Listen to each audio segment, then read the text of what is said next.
ese ali ukurahira composure yuko umuntu like akubangamira nkabona ku maso yawe ntaguhindutse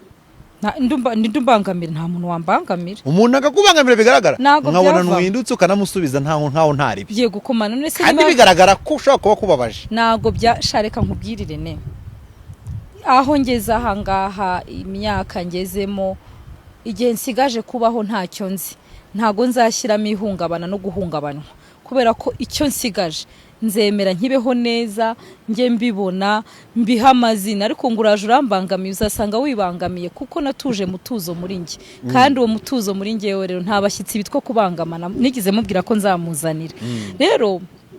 ushobora gutekereza kuri uransenya ugasanga warisenye kuko ni ingenzi uburyo niyubatse kandi nzi kumenya igihe cyanjye sinzi igihe nsigaje kubaho ariko igihe nsigaje kubaho ngomba kugiha promesse kandi nkagerageza nkajya nyigeraho ntago ngomba kubangamirwa ahubwo mutuze hahandi bivuze ngo uwo muntu uri kubinkorera yagize wenda ihungabana cyangwa se bibitse muri we arahungabana cyane ashaka kumpungabanya ariko I'm not available ntabwo mpari kandi ntabwo n'amaso yanjye ndi bugaruke ngo mwange kubera iki se mwanga rega inkuru nayindi iri Kigali Amavubi yatsinze Haleluya Amavubi yatsinze oye ngira umukinnyi w'Amavubi umwe gusa umukinnyi umwe w'Amavubi umwe gusa utagira uwa kabiri umukinnyi umwe w'Amavubi umwe yitwa Mikles batatu nababonye b'impanga babiri n'umwe ngo ninde Mikles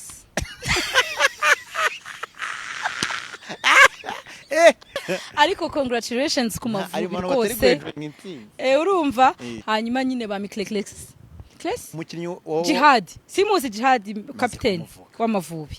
hanyuma hakabamo na za mpanga na Mikles nyine impanga zitwa ariko shareka nkubwiza kuri Irene dore ko bavuga ngo iki nago ubundi ibintu by'umupira njya mbibona ariko harimo abahungu beza we suwe nawe wababonye